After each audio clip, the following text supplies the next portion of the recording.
Aksi nyata sosialisasi paket modul 1 BGP oleh Yulia Bayu Maharani, JGP 4 Surakarta. Sebelumnya, terima kasih kepada Bapak Ibu selaku Kepala Sekolah dan pada Bapak Ibu karyawan SDN Kemasan 1 yang saya banggakan karena telah memberikan kesempatan kepada saya untuk berada di sini pada hari yang agak mendung-mendung ini.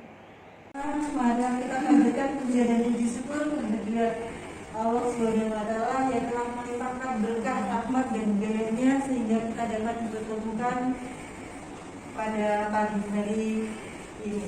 Hari ini saya berada di sini Yulia Bayu Maharani, calon Ibu Penggerak Angkatan 4 Surakarta, akan menyampaikan beberapa materi yang saya terima selama 3 bulan mengikuti pendidikan guru penggerak di kota Surakarta ini. Nah, mengapa saya mengimbaskan materi Diklat PGP ini? Karena saya merasa apa yang saya terima di Diklat ini sangat bermanfaat bagi saya pada khususnya, kemudian dapat mengimbas kepada siswa-siswi di kelas saya, dan saya yakin sekali bahwa apa yang saya terima pada Diklat ini akan sangat bermanfaat juga bagi Bapak Ibu guru semuanya di sini. Ada 4 modul 1.1 sampai dengan modul 1.4. Apa saja sih yang kami pelajari selama 3 bulan ini? Yang pertama, materi filosofi dari Dewantara, kemudian modul 1.2 tentang nilai dan peran guru penggerak, dan yang ketiga tentang visi guru penggerak, dan yang keempat adalah 1.4 budaya positif. Yang pertama adalah filosofi Ki Hajar Dewantara. Kita ketahui bersama bahwa Bapak pendidikan kita adalah Ki Hajar Dewantara yang memiliki nama asli dan Mas Suwadi Suryaningrat. Beliau ini merupakan tokoh yang telah memperjuangkan pendidikan di Indonesia.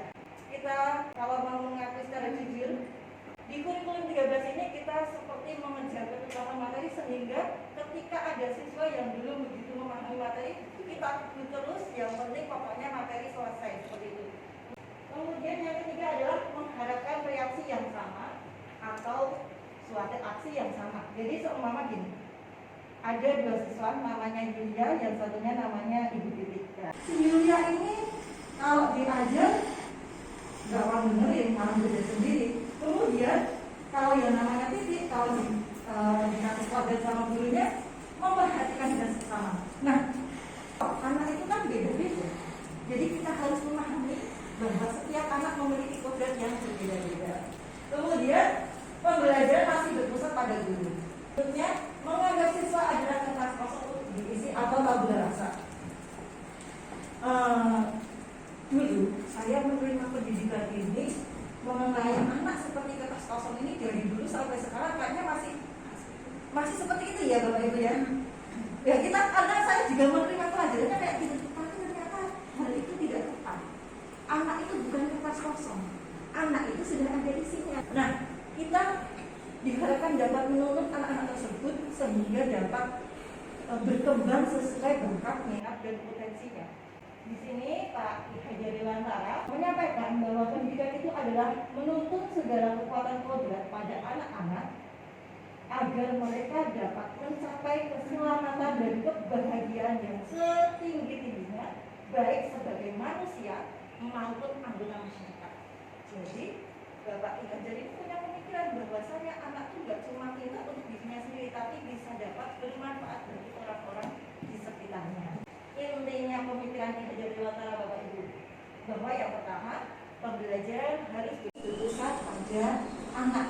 Jadi pas di kelas, Bapak Ibu guru semua ini berperan sebagai fasilitator saja, tidak yang paling aku harus jadi yang utama.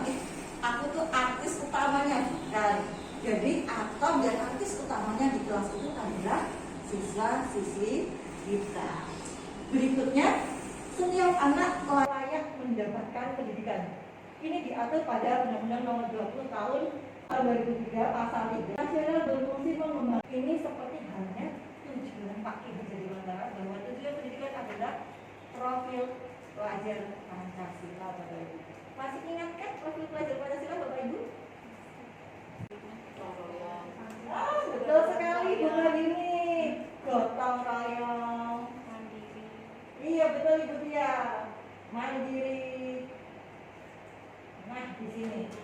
bertakwa kepada Tuhan Yang Maha Esa, serta berakhlak mulia, kemudian berkebinekaan global, bergotong royong, kreatif, bernalar kritis, dan mandiri. Itu adalah tujuan pendidikan dan tujuan kita ngajar di kelas itu apa tuh? Tujuannya ada di sini Bapak Ibu. Apa yang perlu kita terapkan di kelas? Ya tadi berarti pembelajaran harus berpusat pada siswa, guru lebih berperan sebagai fasilitator, bukan menjadi peran utamanya ya. Siswa menjadi subjek sekaligus objek dalam pembelajaran tersebut. Kemudian memvariasikan model pembelajaran. Yang berikutnya adalah menekankan budaya. Bapak Ibu sekalian, anak yang pintar tidak cukup dengan pintar, berarti perlu juga berakhlak mulia.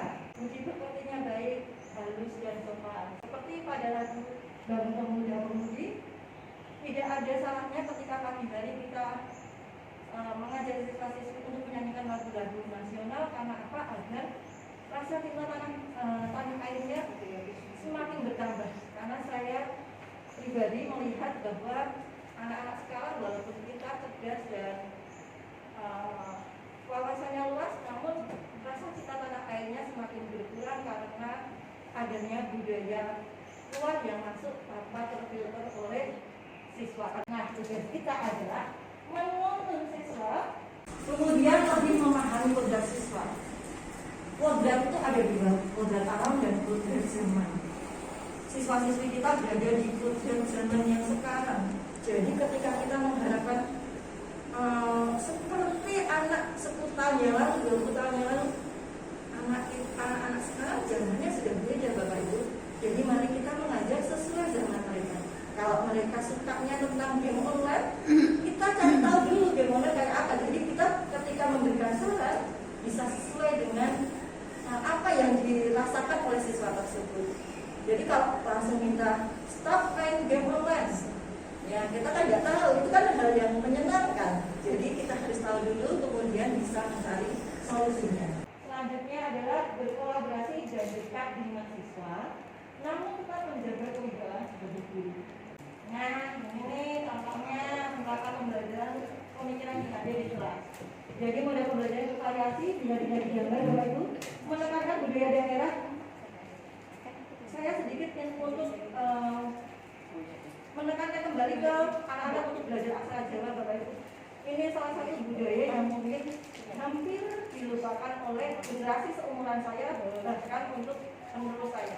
Saya tidak ingin disuruh nama kok pintar bahasa Jawa, kok kita malah orang Jawa tidak tahu Jawa. Walaupun saya juga sedang belajar untuk bahasa krama atau apa, paling tidak kita sedikit demi sedikit mempelajari tentang budaya daerah kita. Nah, biasanya saya menyisipkan di Mencolak setiap hari Jumat atau Kamis. Di situ saya mengajak anak-anak untuk mencolak aksara Jawa. Kalau hari ini cuma 5 aja, mau atau rokok saja nggak apa-apa. Namanya belajar nggak harus langsung pintar semuanya, bisa tidak. Sedikit demi sedikit, yang penting anak kita pintar. Tidak perlu menuntut anak 100, anak pintar. Semua anak itu pintar begitu. Selanjutnya, pembelajar dibuat menjadi bermain sambil belajar. Berikutnya di sini, ini pelajaran ekosistem Bapak Ibu. Anak-anak menjadi subjek sekaligus objek. Yang berikutnya menuntun siswa, jadi siswanya dituntun tapi tidak dikandani. Ini jawabannya ini caranya gini. Kemudian berpihak pada siswa. Materi 1.2, nilai dan peran guru penggerak. Nah, selanjutnya di materi 1.2 tentang nilai dan peran guru penggerak. Ini adalah peran kita sebagai guru. Sebenarnya itu tidak cuma guru penggerak Bapak Ibu, tapi guru, semua guru di Indonesia. Yang pertama adalah menjadi pemimpin belajar. Saya yakin semua di sekolah ini semua setelah melaksanakan kegiatan menjadi pemimpin pembelajaran. Kemudian yang kedua adalah menggerakkan komunitas praktisi. Semuanya saya lihat juga sudah aktif KKG, itu hebat sekali. Baik yang guru kelas maupun guru makro. Di sini saya lihat semuanya aktif. Kemudian untuk menjadi coach bagi guru lain. Nah, ini kemarin adalah pengalaman saya Bapak Ibu, karena saya lama sekali tidak berani menyampaikan gagasan di depan seperti ini, sehingga saya vakum lama sekali dan kurang memiliki kepercayaan diri untuk berada di depan seperti ini. Sehingga saya kemarin PR saya dari awal ketika bersama Pak Sujito di Budaya itu saya menulis apa-apa yang akan saya capai. Salah satunya adalah berani menjadi coach bagi guru lain. Selanjutnya yang berikutnya mendorong kolaborasi antar guru. Dan saya juga yakin karena saya memiliki kekurangan untuk berkolaborasi dengan teman, maka ketika kemarin ada guru inovatif, padahal tugas saya guru penggerak banyak-banyaknya, saya harus mencapai itu. Saya kemudian mencoba ngajak teman-teman untuk ikut guru inovatif, walaupun yang penting ikut menggembirakannya adalah mewujudkan kepemilikan murid. Ini semuanya sudah terlaksana. Kemudian nilai-nilai yang harus dimiliki oleh para guru penggerak atau semua guru di Indonesia adalah yang pertama mandiri, yang kedua inovatif, yang ketiga reflektif, selanjutnya kolaboratif. Ini kemarin Bapak Ibu juga saya lihat ketika kerja bakti itu menyenangkan sekali. Kalau melihat seperti itu kan tertarik untuk saya orangnya itu jujur aja. Jadi kalau ada teman yang vlogging ya ternyata menyenangkan kerja bakti itu. Selanjutnya berpihak pada murid. Intinya di sekolah itu adalah murid, bukan kita ini Bapak Ibu. Jadi kalau di kelas yang kita utamakan adalah murid kita. Kita menyesuaikan kodrat orang dan kodrat zamannya.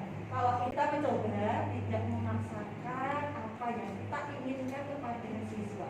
Karena saya juga selain guru juga merasakan dari orang tua murid. Ketika murid ada PR banyak, padahal orang tua kerjanya sampai sore, pulang-pulang nemeni anaknya belajar. Kalau kita dulu kan bisa kadang tahu, oh kebutuhan anak saya ini. Tapi kalau pekerjaannya bukan di dunia pendidikan, belum tentu sepemikiran dengan kita Bapak Ibu. Jadi kalau kita guru, kita tahu kebutuhan anak kita. Tapi kalau orang tua murid yang bekerja di dunia luar pendidikan, itu mungkin adalah suatu kebutuhan. Jadi kalau kita jangan yang penting yang penting sampai gitu. Sedikit tapi Materi 1.3 Visi Guru Penggerak. Nah, ini visi guru penggerak. Saya sampaikan sekilas bahwa di sini kita diajari untuk pendekatan memiliki apresiasi. Kita mencari kekuatan kita asah kekuatan kita menjadi lebih baik. Materi 1.4 Budaya Positif. Bapak Ibu, apa yang diperlukan sekolah untuk dapat membangun budaya positif? Kerjasama betul sekali untuk Ibu Siska. Ada lagi? Bapak Sujito? Kesabaran betul sekali. Ada lagi? Ibu Suwarti? Bisa mengendalikan diri. Oh, bisa mengendalikan diri, betul. Bapak Budi? Kemauan untuk Berubah. baik tentunya ya Pak. Betul sekali Bapak. Iya. Peduli. Betul sekali. Peduli. Nah, itu adalah hal yang memang diperlukan sekolah untuk membangun budaya positif. Semua itu tidak lain tidak bukan adalah menciptakan lingkungan yang positif, aman dan nyaman. Semua yang disampaikan Bapak Ibu tadi benar semua karena menciptakan lingkungan yang positif. Kalau lingkungannya positif, kerjanya nyaman, muridnya belajar juga nyaman, dapat pembelajarannya lebih nyaman lagi. Iya betul sekali Bapak Ibu. Karena kita kan sekolah anak-anak, makanya perlu sekali seperti itu. Nah, untuk apa sih lingkungan seperti itu?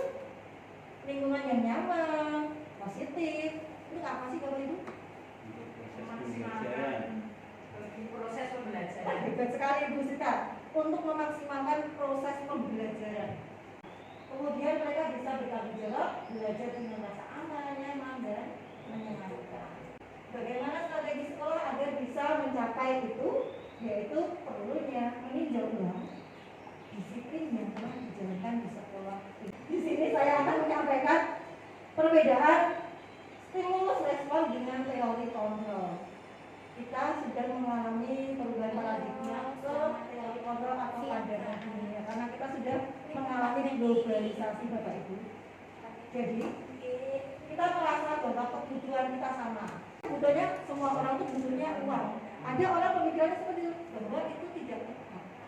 Setiap orang punya kebutuhan yang berbeda. Begitu pula murid-murid kita. Ada yang butuhnya kasih sayang, ada yang butuhnya penguasaan itu maksudnya belum menguasai matematika, ingin menguasai matematika kayak gitu.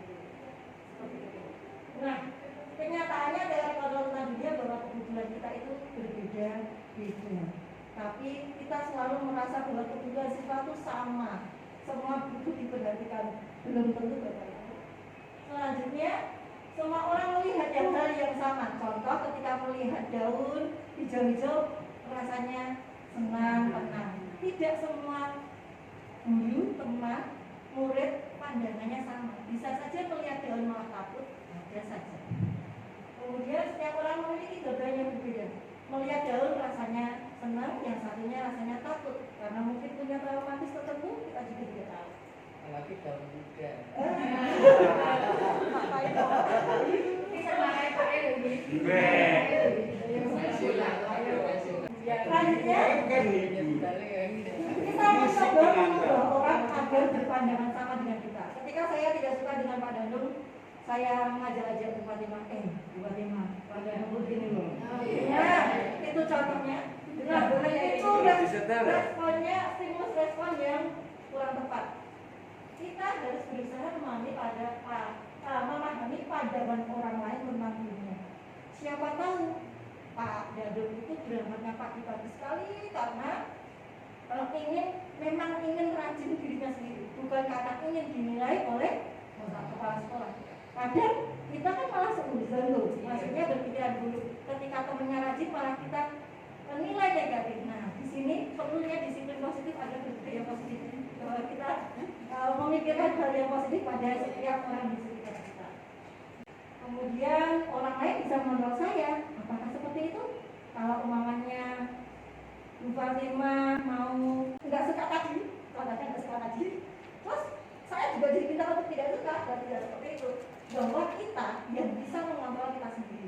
Pemaksaan ada pada saat bujukan gagal. Ketika saya Mbak Ayu beli es teh yuk, nggak mau, terus dipaksa, nggak serah mau, nggak jadi kelas dulunya.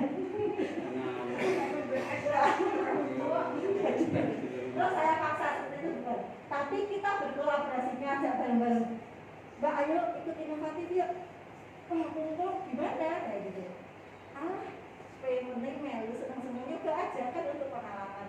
Akhirnya mau dan akhirnya kita menikmati ya walaupun ya hanya sekadarnya. Tapi paling enggak tambah pengalaman itu tambah. Yang berikutnya adalah model berpikir menang kalah.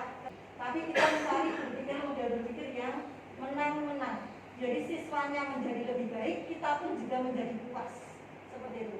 Caranya dengan apa? Nah, nanti saya sampaikan dulu. Bagaimana cara Bu Siska agar muridnya disiplin itu?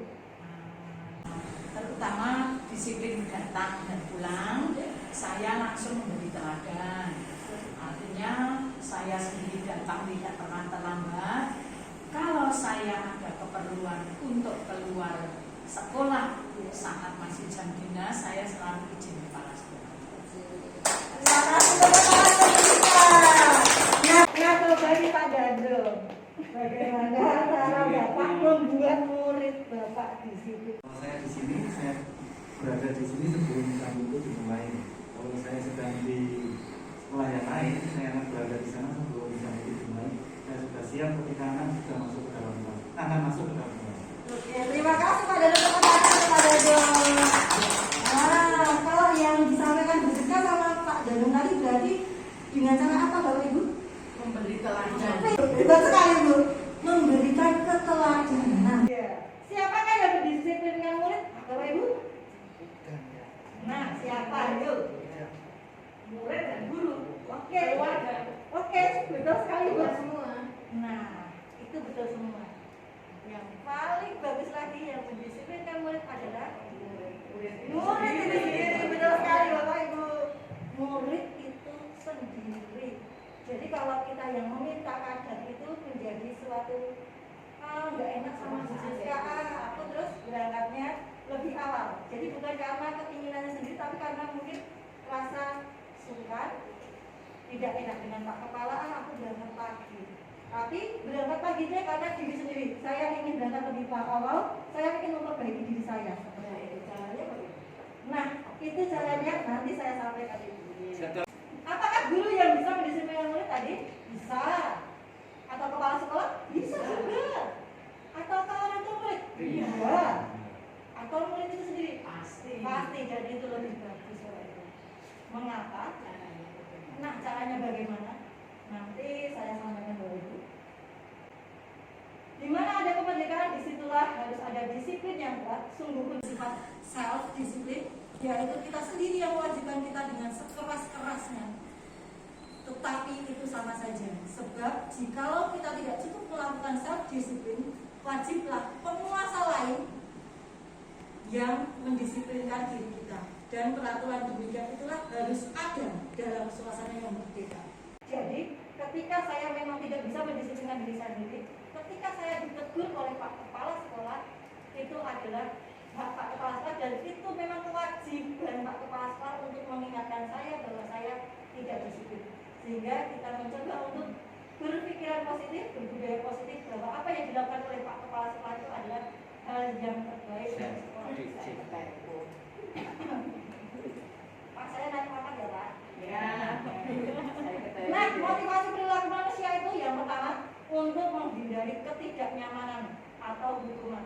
Ini yang sering terjadi pada kita, agar absennya pinjamnya nggak terlambat berangkat pagi. Oh tidak, jangan berpikir seperti itu Yulia. Maksudnya untuk refleksi saya sendiri, bahwasanya Bapak Ibu itu harus saya pikirkan bahwa beliau berangkat pagi memang karena kesadaran diri, bukan karena masalah pinjam. Seperti itu. Kemudian yang kedua, untuk mendapatkan imbalan atau penghargaan dari orang lain. Itu kalau anak mungkin saja berbaik agar dapat dipuji. Tapi saya yakin dengan 100% bahwa Bapak Ibu sekalian ini melaksanakannya dengan hati yang ikhlas. Tidak mungkin berpikiran seperti untuk menjadi mereka inginkan. Mereka inginkan sendiri, maksudnya gini, saya ingin lebih baik dari kemarin. Nah itu datangnya dari diri sendiri. Nah inilah motivasi perilaku yang diharapkan untuk menjadi orang yang mereka inginkan dan menghargai diri sendiri. Membuat keyakinan kelas. Bedanya sama peraturan sekolah apa sih Mbak? Itu kebanyakan itu loh, ada keyakinan, ada peraturan, itu maksudnya gimana? Kalau keyakinan kelas ya buat siapa Bapak Ibu?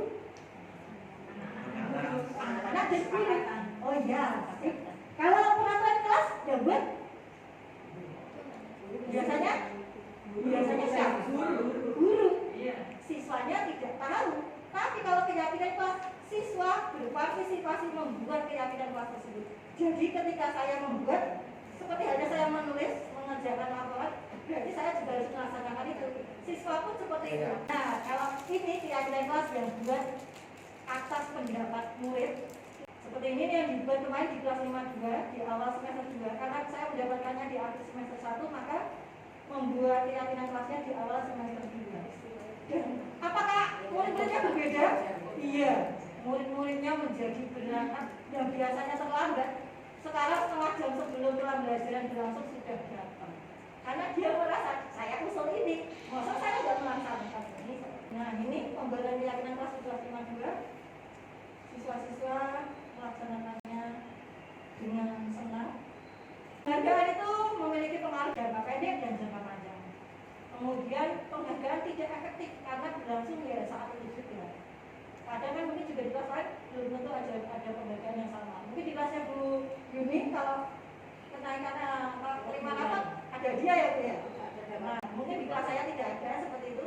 Nah itu kadang mungkin akan merusak hubungan. Teman saya juara 1, aku kok udah berusaha banget juara 3, merusak hubungan. Merusak hubungan biasanya karena muncul rasa iri, dengki, seperti Kalau kita bisa mengarahkannya juga bisa. iya betul Ibu.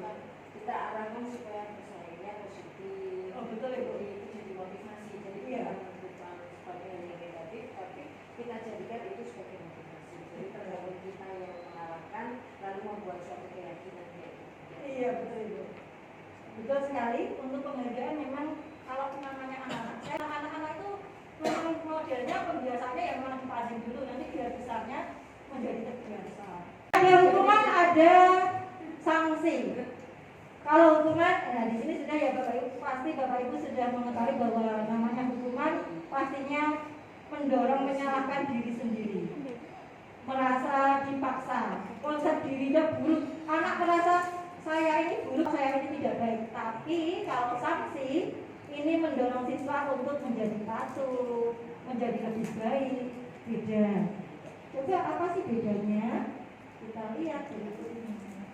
Oke, lari mengelilingi lapangan basket 2 kali karena terlambat hadir ke sekolah ini sanksi apa hukuman Bapak Ibu?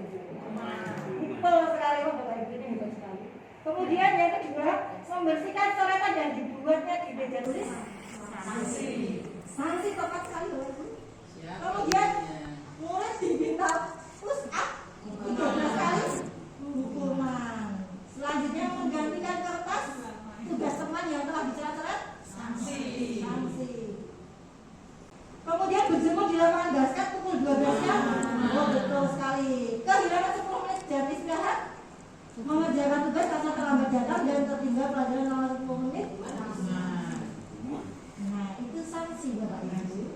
Karena dia tadi terlambat 10 menit, maka dia kehilangan jam istirahatnya.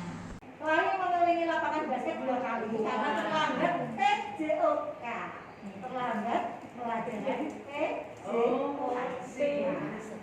Iya, sanksi. Ada 5 posisi kontrol yang kita laksanakan di sekolahan. Ada guru yang tipikal pemburu. Kalau mungkin tidak mengejar PR, kamu tulis selama sebanyak 5 lembar seperti itu. Atau seperti tadi, kalau sepatunya salah disuruh melepaskan di depan, kemudian tidak memakai sepatu seperti itu. Kemudian membuat orang merasa bersalah. Contohnya kayak apa sih? Contohnya gini, berbicara lembut itu belum tentu baik Bapak Ibu, ternyata.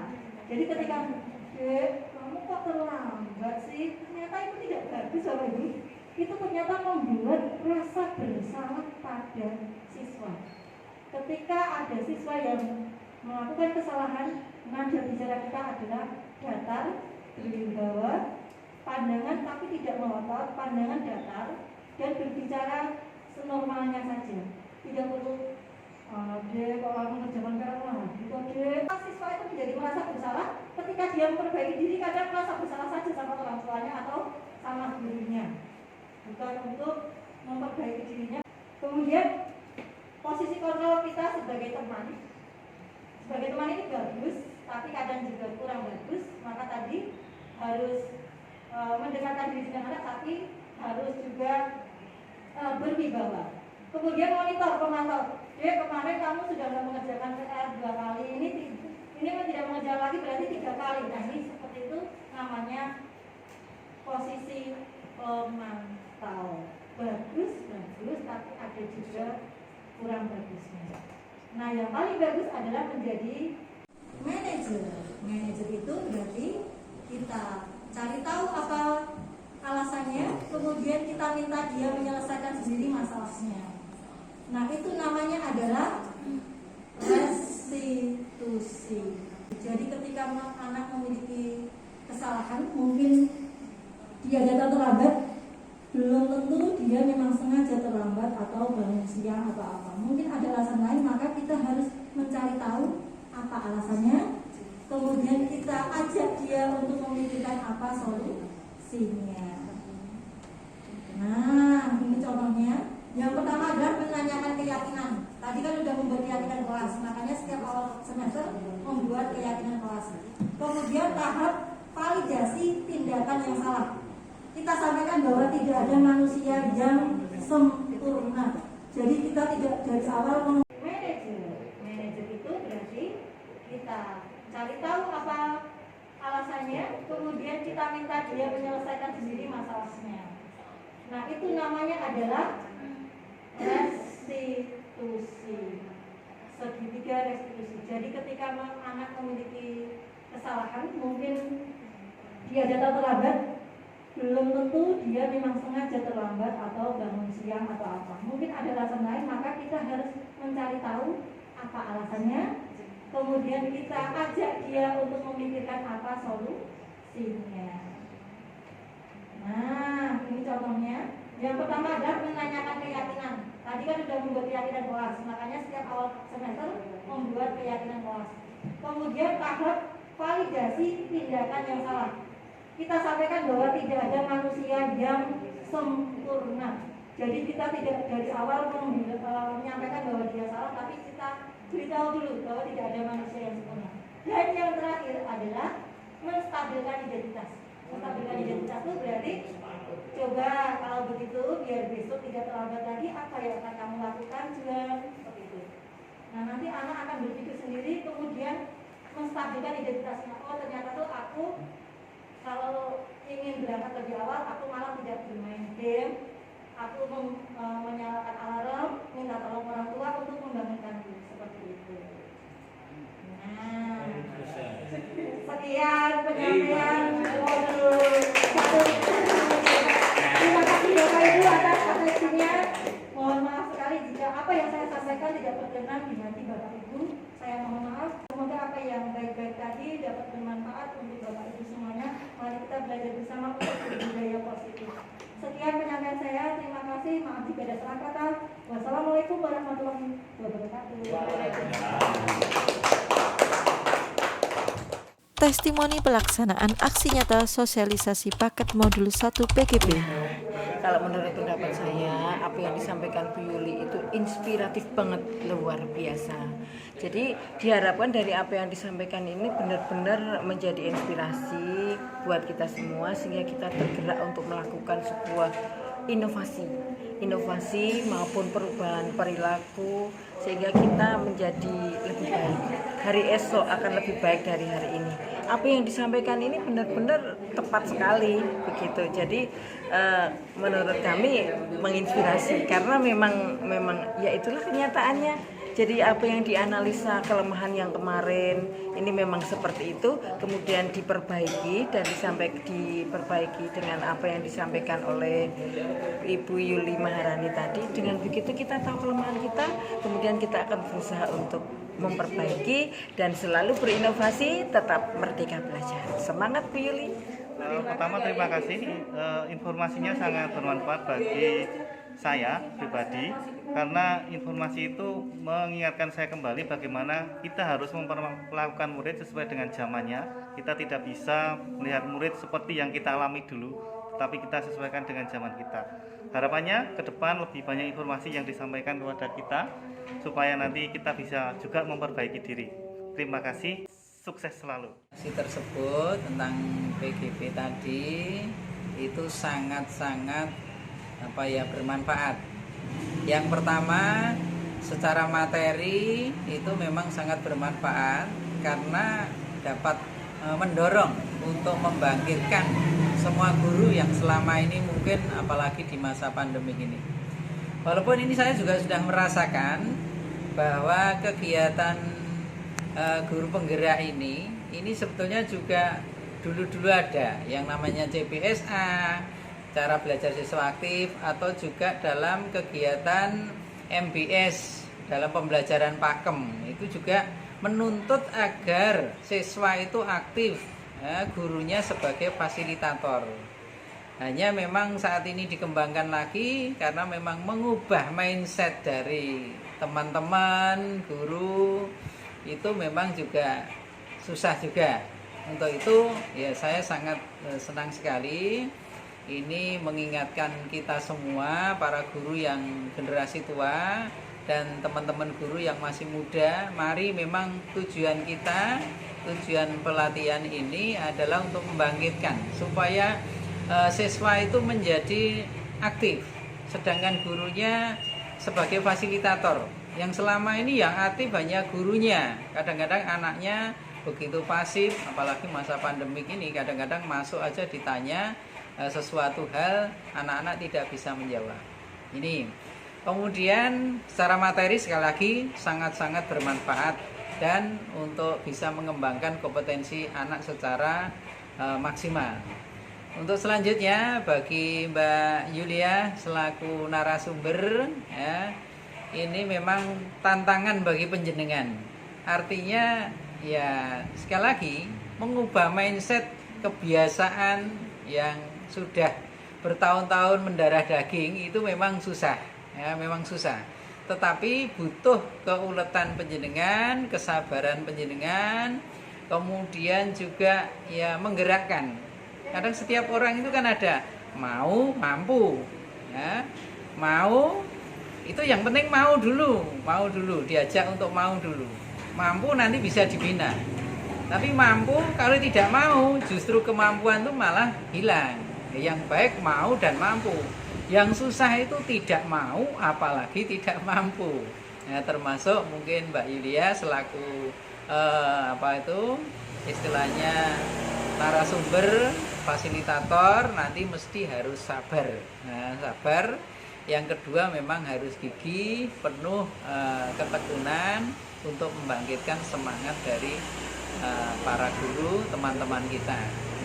Ya banyak ya yang sudah aktif seperti itu, tapi memang juga masih banyak dari teman-teman guru kadang-kala alah wong ngene we ya. Nah, kadang-kadang seperti itu. Pandai-pandailah untuk memberikan motivasi.